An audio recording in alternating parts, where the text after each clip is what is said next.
सेठ मनीराम की सोने की दुकान थी। उनकी दुकान में बिल्लू काम करता था। सेठ मनीराम, उसके बेटे और पत्नी को अपनी सोने की दुकान पर बहुत अहंकार था। सेठ मनीराम का परिवार बिल्लू के परिवार को कभी भी नीचा दिखाने का मौका नहीं छोड़ता था। कहीं से भी उठ के आ जाते हैं पैसे मांगने। इन भिखारियों को गांव से बाहर फेंक देना चाहिए। साहब, वो भी तो इंसान है। हाँ, तो अपने पैसे दे दे। बड़ा आया इंसानियत दिखाने वाला। काम कर अपना चुपचाप। इस बिल्लू के पीछे ना पड़ो तो हमेशा काम चोरी करता है। मालकिन, मैं तो सिर्फ सफाई कर रहा हूँ। मुंह मत चला मेरे से। जा, सेठ के लिए पानी लेके आ। जी लाया। सेठ जी, मैं भी खाना खा के लेटा हूँ। देखो तो जरा कैसे मरा जा रहा है काम बंद करने को। सेठ के खाना खत्म होने से पहले तू यहाँ होना चाहिए, समझा?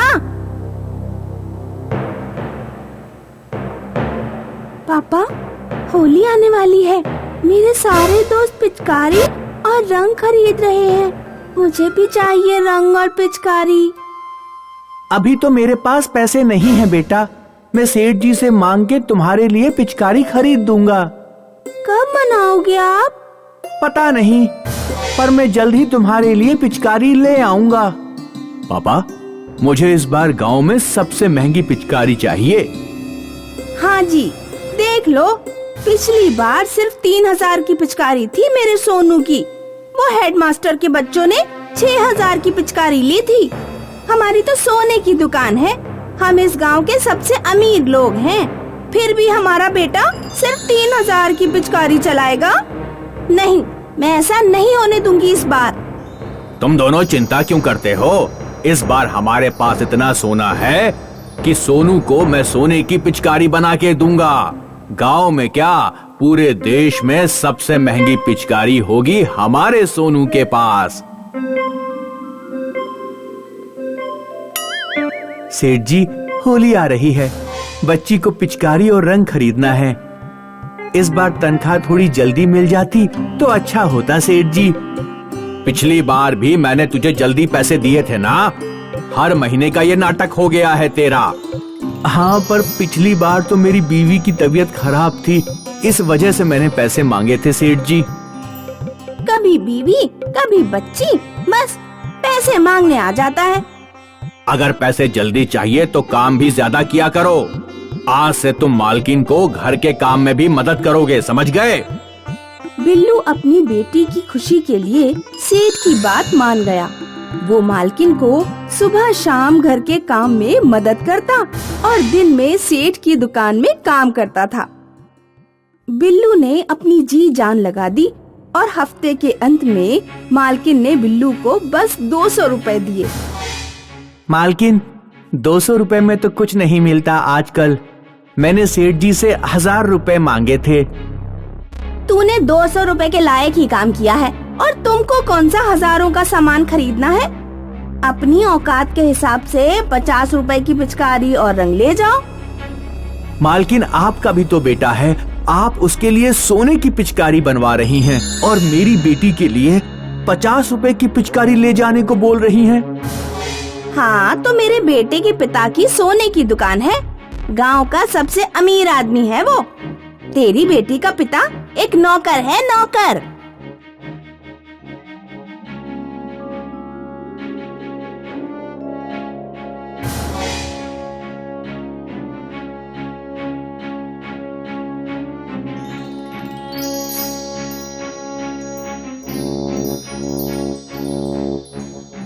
पापा, आप आ गए? मेरी पिचकारी लाए आप? और रंग और होली की मिठाई? बेटी, मुझे माफ करना, पर मैं बहुत छोटी सी पिचकारी ला पाया हूँ तुम्हारे लिए। वाह, कितनी सुंदर पिचकारी है। थैंक यू पापा, आप मेरे लिए इतनी सुंदर पिचकारी लेके आए।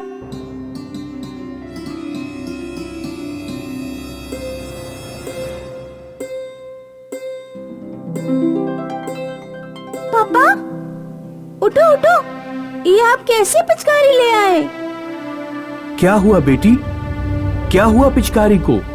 पापा, उस पिचकारी में चाहे कोई भी रंग वाला पानी डालो, उसमें से सिर्फ एक ही चीज निकल रही है।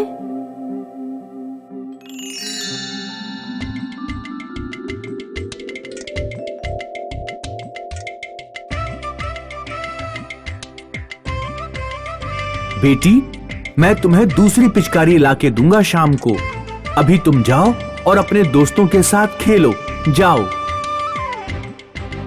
बिल्लू पिचकारी से 2 बाल्टी सोना निकालता है। बिल्लू सोचता है कि वो सोना दिखा के पिचकारी सेठ को बेच देगा और कुछ पैसे कमा लेगा। पर इससे पहले कि वो सेठ के घर पहुंच पाता, बिल्लू की बेटी के साथ खेलते हुए सेठ के बेटे को सोने की पिचकारी के बारे में पता लग गया और वो भागते हुए अपने पिता को बिल्लू के घर लेके आया।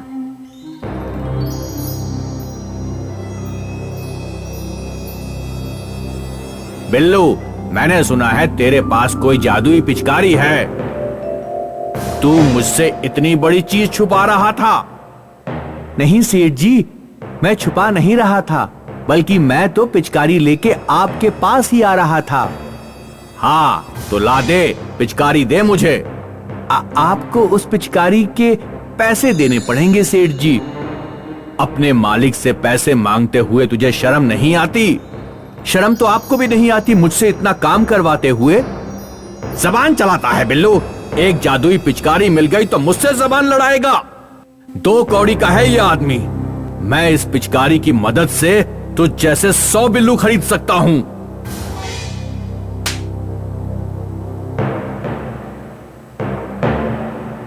ये टूटी फूटी पिचकारी क्यों ले आए हो आप?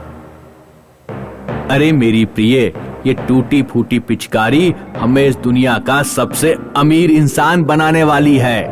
हाँ? क्या बात कर रहे हो? देखती जाओ तुम बस। इस पिचकारी से सोना निकलता है, शुद्ध सोना। क्या सच में?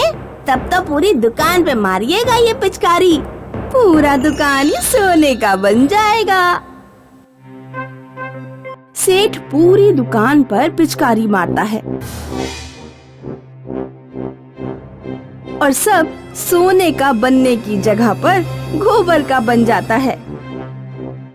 सेठ की बीवी उसे चिल्ला चिल्ला के रोकती है। उसकी बीवी के तरफ देखते हुए वो पिचकारी का गोबर वाला पानी बीवी और बेटे के ऊपर पड़ जाता है। बिल्लू अपने 2 बाल्टी सोने को बेच के बहुत अमीर बन जाता है। वो अपने लिए एक बड़ी गाड़ी, बंगला और दुकान खरीद लेता है और सेठ मनीराम अपनी गोबर की दुकान में अपने गोबर की बीवी और बेटे को देखते हुए रोता रहता है। एक गांव में मिथुन और लक्ष्मण दास नाम के 2 आदमी रहते थे। मिथुन जवान और हट्टा कट्टा था, जबकि लक्ष्मण बूढ़ा था। मिथुन लक्ष्मण को चाचा कहकर बुलाता था। लक्ष्मण चाचा, अपने गेहूं पिसवाने जा रहा हूँ। आपको भी पिसवाने हो तो दे दीजिएगा, हाथों हाथ पिसवा लाऊंगा। हाँ हाँ मिथुन बेटा, मुझे गेहूं पिसवाने हैं। जब तक धीरज घर पर नहीं है तब तक तुम्हारा ही सहारा है मिथुन बेटा। चाचा, बस 1 साल की बात और है। मेरा बेटा गौरव और तुम्हारा पोता धीरज दोनों ही पढ़ाई करके वापस आ जाएंगे। लक्ष्मण को हर महीने गेहूं पिसवाने के लिए मिथुन की मदद लेनी पड़ती थी, क्योंकि लक्ष्मण से वजन नहीं उठाया जाता था। लक्ष्मण का पोता धीरज और मिथुन का बेटा गौरव दोनों शहर में पढ़ाई कर रहे थे। मिथुन जब भी लक्ष्मण के गेहूं पिसवाने ले जाता तो लक्ष्मण की बोरी से कुछ किलो गेहूं निकालकर अपनी बोरी में डाल लेता। बुढ़ऊ को सब काम मुझसे करवाने हैं, इसकी कीमत तो वसूलूंगा ही। एक बार में इसके 3 किलो गेहूं मेरी बोरी में आ जाएंगे। एक दिन बूढ़े लक्ष्मण दास का एक दोस्त उसके घर आया। लक्ष्मण का वो दोस्त एक सन्यासी था। लक्ष्मण ने बहुत प्यार से अपने दोस्त को खाना खिलाया और उसे कुछ धार्मिक बातें भी पूछी। जाते समय लक्ष्मण के सन्यासी दोस्त ने लक्ष्मण को एक छलनी दी और कहा, मित्र, मेरा समय निकट है, इसलिए मैं हिमालय जा रहा हूँ। मेरी ख्वाहिश थी कि मैं हिमालय पर अपने प्राण त्यागूं। किसी ने मुझे ये जादुई छलनी दी थी। इस छलनी में गेहूं डालकर हिलाना, फिर इसके नीचे से रोटियां निकलनी शुरू हो जाएंगी। लक्ष्मण का दोस्त लक्ष्मण को जादुई छलनी देकर चला गया। अब लक्ष्मण को गेहूं पिसवाने की कोई जरूरत नहीं थी। वो बस छलनी में एक मुट्ठी गेहूं डालता और छलनी से कई दर्जन रोटियां निकल आती। लक्ष्मण और उसकी पत्नी अपनी भूख के हिसाब से रोटी खा लेते और बाकी रोटियां जरूरतमंदों को बांट देते। जब लक्ष्मण ने कई महीनों तक गेहूं पिसवाने के लिए मिथुन की मदद नहीं मांगी, तो एक दिन मिथुन लक्ष्मण के घर पहुंचा। और सुनाओ चाचा, आजकल गेहूं नहीं पिसवा रहे हो क्या? खाली सब्जी खा लेते हो? नहीं मिथुन, ऐसी बात नहीं है। दरअसल मेरा एक दोस्त मुझे एक जादुई छलनी देकर गया है, जिसमें गेहूं डालकर अगर हिलाओ तो छलनी से रोटियां निकलनी शुरू हो जाती हैं। मुझ बूढ़े और मेरी पत्नी को छलनी से बहुत आराम है। मिथुन का चालाक दिमाग किसी भी तरह जादुई छलनी हासिल करने की सोचने लगा। एक सुबह वो लक्ष्मण के घर पहुंचकर बोला, लक्ष्मण चाचा, नदी में भगवान प्रकट हुए हैं। सब लोग उनके दर्शन के लिए पुल जा रहे हैं। मैं भी वहीं जा रहा हूँ। आओ साथ चलो। बताओ, चलोगे साथ? हाँ हाँ बेटा, मैं भी जरूर साथ चलूंगा। मिथुन लक्ष्मण और उसकी पत्नी को पुल पर ले गया। लक्ष्मण और उसकी पत्नी पुल के किनारे खड़े होकर नदी में झांकने लगे। मिथुन बेटा, मुझे तो कहीं भगवान दिखाई नहीं दे रहे। मिथुन ने दोनों बूढ़े और बुढ़िया को पुल से धक्का दे दिया। वो दोनों नदी में समा गए।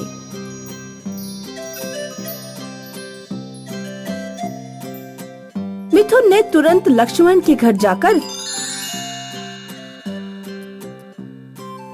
उसकी जादुई छलनी उठा ली और अपने घर ले गया। कुछ महीनों बाद लक्ष्मण का पोता धीरज और मिथुन का बेटा गौरव शहर से लौट आए। धीरज ने जब अपने दादा दादी के बारे में पूछा तो मिथुन ने उससे कहा, धीरज बेटा, मैंने तुम्हारे दादा दादी से बहुत मना किया कि इस उम्र में नदी में स्नान करने की जिद मत करो, लेकिन वो नहीं माने और नदी में स्नान करने चले गए। नदी का बहाव तेज था, दोनों उसी में बह गए। भगवान उनकी आत्मा को शांति दे। और धीरज बेटा, मैं तुम्हें एक बात और बताना चाहता हूँ। मैंने अभी नया ढाबा खोला है। अगर तुम चाहो तो मैं तुम्हें काम पर रख सकता हूँ। मेरा बेटा गौरव भी काम में हाथ बटाएगा। धीरज ने ढाबे पर काम करने के लिए हाँ कर दिया। मिथुन ने जादुई छलनी मिलने के बाद ही ढाबा खोला था। जादुई छलनी की मदद से वो खूब प्रॉफिट कमा रहा था। सिर्फ सब्जी की लागत आती और रोटियां फ्री में मिल जाती थी। गौरव अपने पिता की अंधी कमाई देखकर अंधाधुंध पैसे उड़ाने लगा। आखिरकार एक दिन मिथुन को उसे डांटना पड़ा। गौरव, क्या तू शहर से सिर्फ पैसे बर्बाद करना सीख कर आया है? आज से तुझे एक पैसा नहीं मिलेगा। रहने के लिए तेरे पास घर है और खाने के लिए तेरे पास खाना है। इसके अलावा मैं तुझे और एक पैसा नहीं दूंगा। गौरव पैसों के लिए परेशान रहने लगा। उसने सोचा, अगर मैं अपने पिता को रास्ते से हटा दूं, तो फिर मुझे पैसे लेने से कोई नहीं रोक पाएगा। एक दिन गौरव भागता हुआ अपने घर आया और मिथुन से बोला, पिताजी, नदी से सोना निकल रहा है। सब लोग वहीं भागे जा रहे हैं, आप भी चलिए। मिथुन बिना कुछ समझे अपने बेटे के साथ हो लिया। उसे क्या पता था कि उसका बेटा उसके साथ धोखा कर सकता है।